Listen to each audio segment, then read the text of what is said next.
I'm Janice Edwards. Coming up on today's Bay Area Vista, we're having the conversation that every family should, but sometimes puts off. What do you do when you discover that your grandparents or parents can't care for themselves anymore, and you have to make decisions for the rest of their lives? Carolyn Brent's father was her hero and her best friend for years, but great love wasn't enough to prepare her to become his caregiver. Her book, Why Wait, delves into areas we all need to discuss. So that's coming up next on Bay Area Vista. Join us.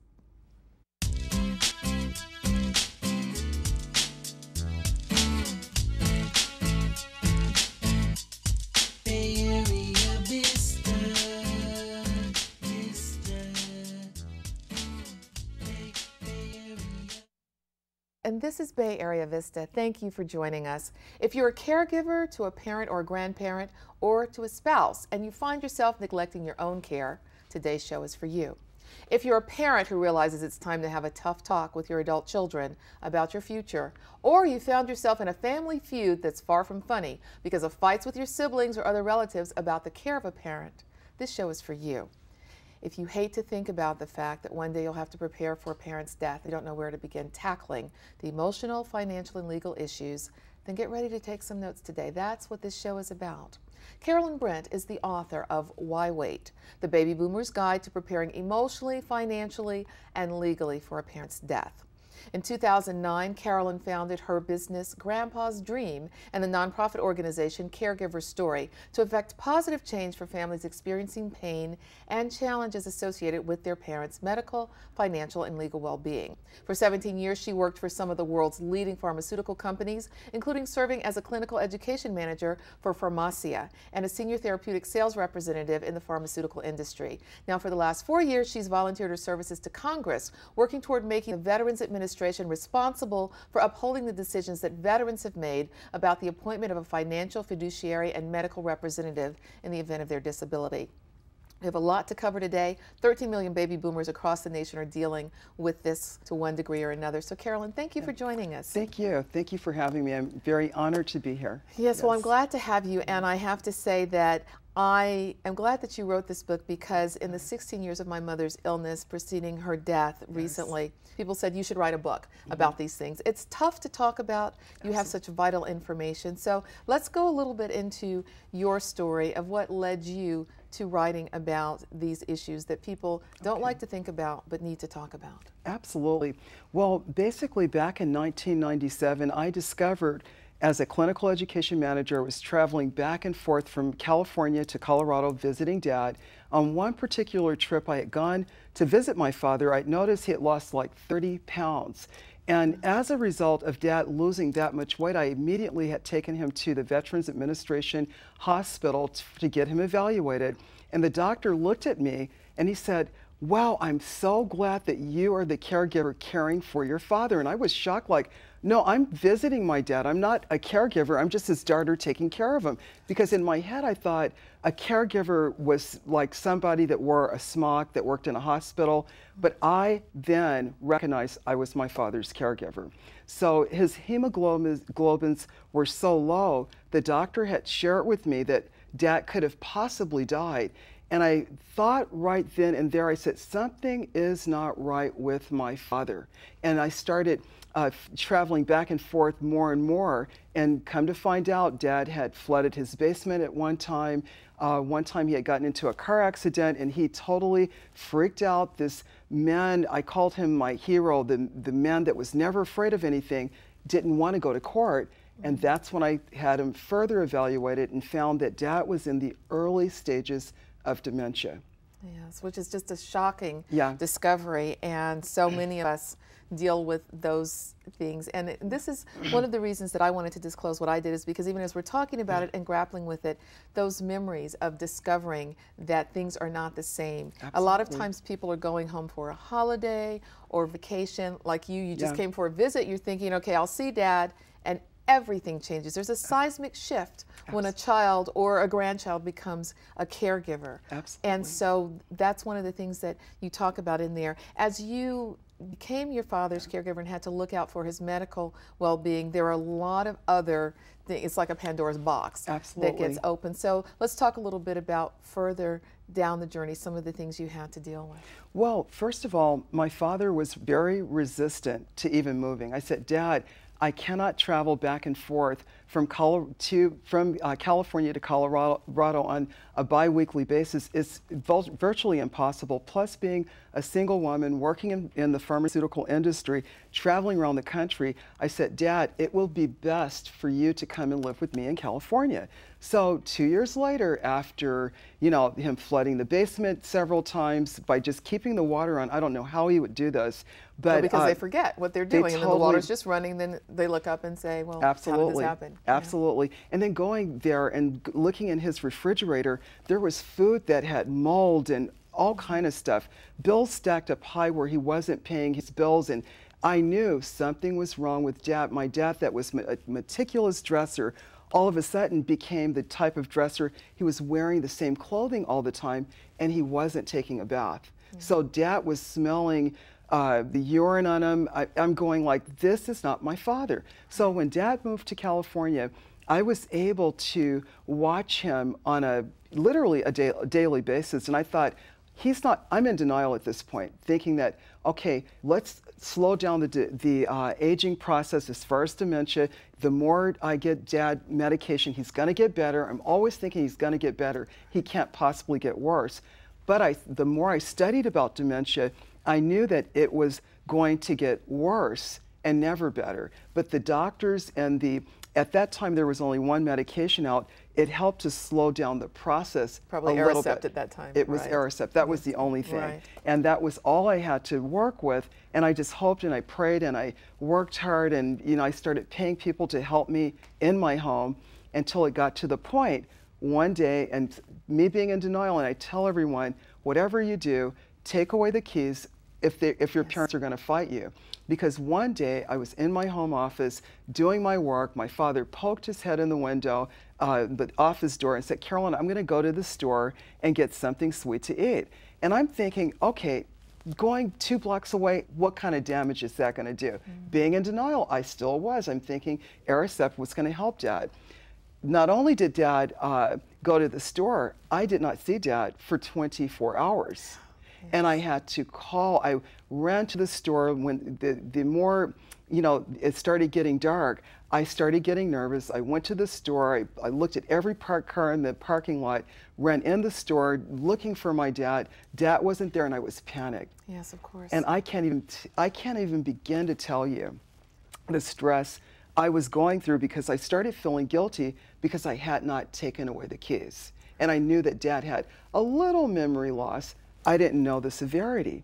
So I ended up calling the Highway State Patrol. I ended up calling the police, and nowadays it's called a golden alert or silver alert, which is like the Amber Alert. The whole state will start looking for your loved one. And I got a phone call from a car dealership in Sacramento, California. At that time, I was like 90 miles away from Sacramento, where I was living. And the lady said, is your name Carolyn Brent? And I said, yes. Well, your dad just left the car dealership. He's looking for your house, and we thought that we would ask him for your phone number because he looked a little disoriented. He had urinated on himself, apparently, and we were really concerned. I said, stop him. Don't let him go. Please hold my dad. And she said, I'm sorry, he left 5 minutes ago. And I said, please run to the parking lot. I'm just like stressed, like go get my dad. And she ran to the parking lot. Dad wasn't there. I got in my car, drove all the way to Sacramento. By the time I reached the car dealership, they were closed. So what I did, I decided I'm going to find my father. So I'm driving up and down the freeways of Sacramento looking for my dad, stopping at every 7-Eleven station, every gas station to find my father. And what can I say? I never found my dad. Oh my gosh. So what eventually happened? A very dear friend of mine, she's 20 years older, Veldot in Los Angeles, she said, Carolyn, go home. Because if your father's going to call you, at that time, he didn't have a cell phone. Dad would never use one anyway. Right. She said, go home, because if he calls, he needs to be able to get in contact with you. I went home, I waited for my father, and 2 o'clock in the morning, I get a phone call. Is Dad on the phone? And I'm so thankful to God. I'm just like, oh, dear God, thank you. Here's my father. And I said, Dad, where are you? And he said, just a minute. Clink. The phone hung up. And I panicked even more. Yeah. But I don't know how the sheriff's department was able to trace that call, but they called me 5 minutes later and said, we have your father. And I was very thankful. I said, where is he? He's 250 miles away in Yuba City, California. That's where my dad was, looking for my house. Oh my gosh. And that's when I had to realize, I had to accept the fact, because I was in denial.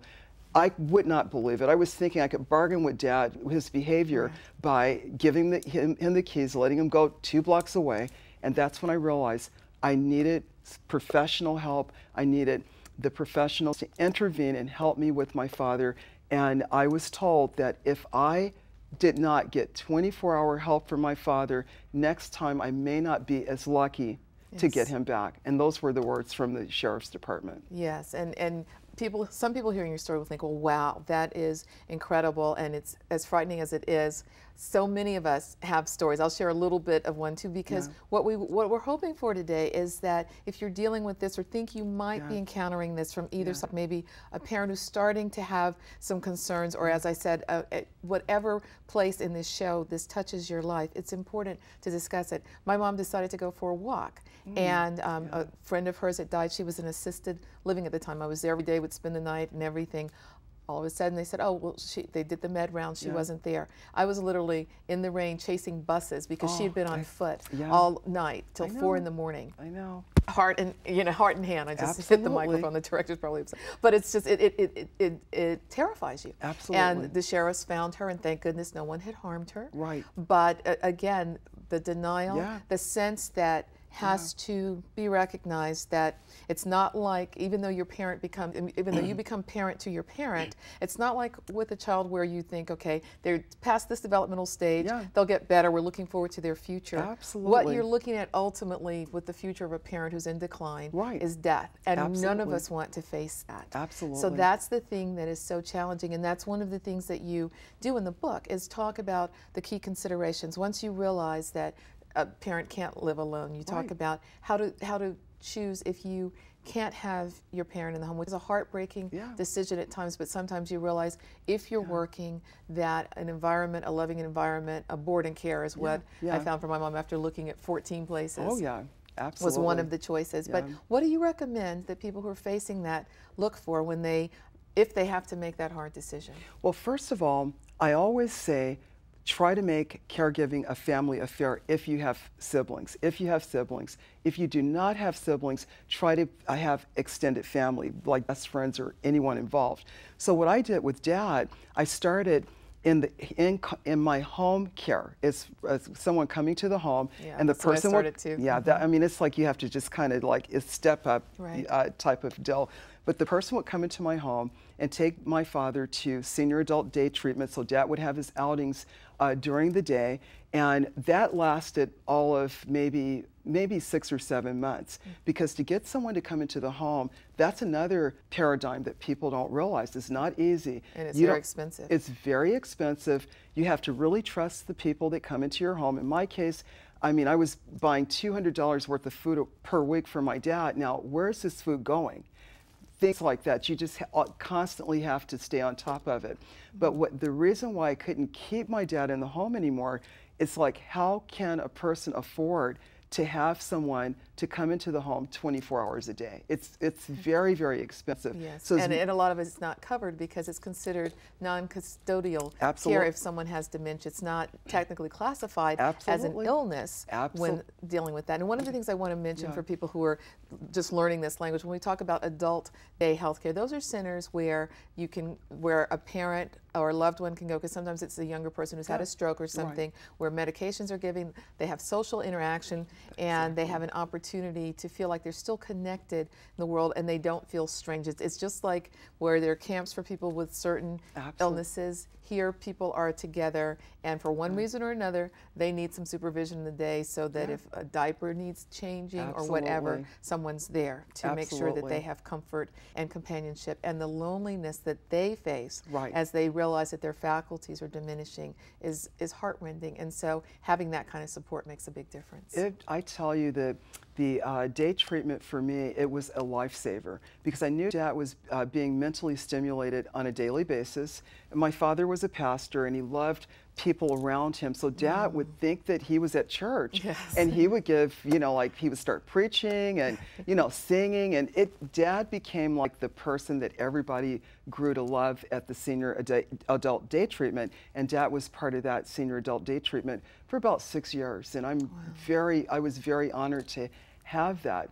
But once my father really got, I mean, once again, you talked about how with children, they're getting stronger every day. You could teach them something, they're getting better, they're walking straighter, they're smarter, the whole bit. With a parent that their illness is ailing, the best is that day that you have. That is the best day, because you don't know what tomorrow's going to bring. And nothing prepares you for the fact that one day they won't be able to write their own name. Absolutely. Or even speak, perhaps, depending on what illness they're dealing with. Absolutely. And then you'll start seeing them walk more slumped over day to day. It started breaking my heart when Dad got on a cane, but he needed a cane, and I became his cane because he would hold onto my arm as we both went to church every Sunday. The whole time I had Dad, I would take him to church with me because he was a pastor, and that was a huge connection for him to go and praise God on Sundays. He absolutely loved it. And rituals are important. And one of the things that as family members are grappling with this that they can look at is how do we continue some things that are of value and at the same time consider the caregivers, because a lot of people are a sandwich generation, or sometimes it's a young person out suddenly caring for a grandparent. And how do you maintain your own life at the same time? And that's part of the challenge. You started meditating at one point, and or was that later? I started meditating after I went through the whole caregiving process. I was so into taking care of my dad, and I really didn't have the resources available to me. I had broken my 5th metatarsal on my foot, which is the 5th bone on my left foot. And when the doctor, I didn't realize I had broken my foot. And then one day my foot had turned completely purple, and I decided, I think I better go to the doctor's office and find out. And when my doctor said, Carolyn, you have a broken foot, I was still in denial. I said, I cannot take off work. Put the cast on, I've got to go to work, I've got to hit my sales numbers, because the president of the company had made an announcement that if you don't hit your numbers, you're losing your job. So with assisted living, I was looking at $6,500 a month to pay my dad's room and board for a tiny little cubicle, and that is cash out of pocket. It's not, you know, Medicare or Medicaid or any public assistance, and that's what people have to realize. Assisted living is not free, it costs. So if you don't have long-term care, which I advise people to get long-term care, get something that's going to help you defer that cost. Right, and let me just break that down on sort of a one-on-one. So long-term health care means that for someone from 30 on up, as part of a lot of plans, that if you work for someone, they offer it. And at a certain age, it can be considered a great investment, because that will help defray some of the costs. It may not cover all of it, but I think it may be $200 a day, which is at $6,000 something a month. That's about what you were paying. And it is a shock, because in the midst of dealing with the emotional loss and the medical concerns, then the care is another one. One of the things that's important too, when you're looking at a place, there are books that will tell if that facility or boarding care or nursing home has a record of abuse or neglect. You should also go at different times of the day or night to find out if you smell urine or if someone's crying and being ignored. What else did you look out for before you chose a place for your father? Well, what I did, well, this is what I learned afterwards. I kind of went backwards with it. My dad and I both had looked at certain places, and I looked at the cleanliness. I looked at, you know, what do they have to offer as far as like programs within the facility. Activities. Absolutely, activities is key. Do they have like a person that will come and clean, cleaning service? You know, what type of meals, do they have special programs for meals? So I looked for everything, but there was one thing I forgot to ask because I didn't know to ask, which I like to share with everyone. I did not ask with the, when I first put Dad in, was his medication included? And what I'm talking about included, my father was a veteran. He got his medication for free from the Veterans Administration. So the only thing I had to do was to give the facility the medication to give to my dad. Dad only had 5 medications that he had to take on a daily basis, which isn't that much. When I first went to the facility, they said it's all inclusive. Give us your, you know, we're going to take care of your dad. We'll give him his medication. But then 6 months later, the place changed hands and it went to a totally different ownership. They did not grandfather the contract in, and they wanted to charge $100 per pill on a medication that I'm providing. I had to fight that. I fought it and I fought it. And that was just to administer it to him. Absolutely. $100 to give him 1 pill a day. Could have been an aspirin. Absolutely. Another thing that I share in my book that I had to fight as well, as far as like how often do they change staff members? It got to the point, you know, there was a different person on duty all the time, and I'm going like, this is confusing for my father. He wants to know where Sally Jane is, and then he's getting Jane Doe and all these different people. And confusing for you too, because you want to know how he's doing at different times, and you want that continuity of someone who has a sense about him. Absolutely, and keep in mind, I was paying $6,500 a month for just to keep going through this barrage of circles. But another key thing that happened to me that I was not aware of, that's why I wrote the book, my father had an unexpected emergency surgery, and Dad had lived in a facility for 5 years. Once Dad had left the facility to go to the hospital, he had his rehab. By the time I had taken Dad back to his assisted living, they evicted him. And I had my father in the car with no place to go. Because you have to reserve a bed and pay if it's past 7 days, and that's something that they often don't tell you, and you're finding all these things out, which is wonderful, like I said, that you wrote that, because every time you do this, not only are you dealing with all of those situations with your parent, but then you're looking at making your quota numbers at work, and also and everyone's dealing with those same pressures and feeling like they can't say to their boss one more time, I need to take off work for my parent without losing a job. Did you have, was there some understanding at some point regarding your professional needs as your father's condition deteriorated? In regards to my company? In regards to your work in your company? Well, my company, first of all, they did not care, because it's all about numbers, and I hate to say that, but that's the truth. Well, that's true with a lot of places, unfortunately. Yes, and also there's what is known as the Family Medical Leave Act.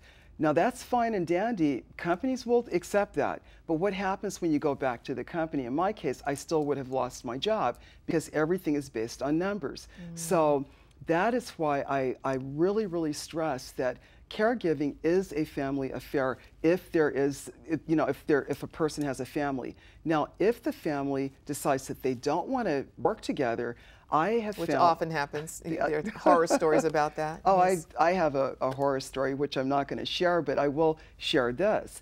Because of what I went through, I started doing research, and I discovered a woman by the name, she lives in San Rafael. Her practice is there. Her name is Carolyn Rosenblatt. She is an elder law attorney / mediator, sibling rivalry negotiator. Wow. I'd never heard of that. So the more I researched her, I had found that she had known about her. She has, it's called a sibling contract law.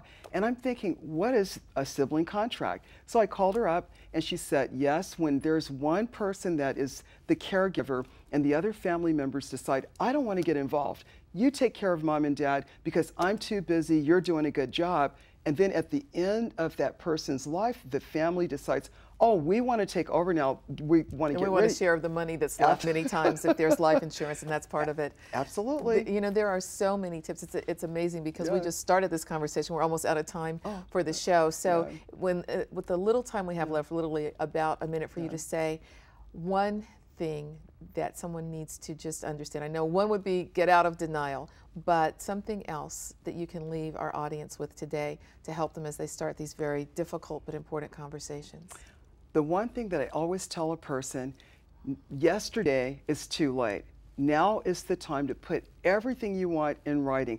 If you're a baby boomer, if you're a traditionalist, if you are a Generation Y or Generation X, the bottom line, you have to take the responsibility for who you want to take care of you if you have a sudden, unexpected emergency. And that's what I would share with everyone. That is critical information. And you have so many more details. Again, the book we want to put on the screen again is Why Wait? It's the Baby Boomer's Guide. Thank you. And then also you have your website, which is thecaregiverstory.com, and that has details as well. So, yes.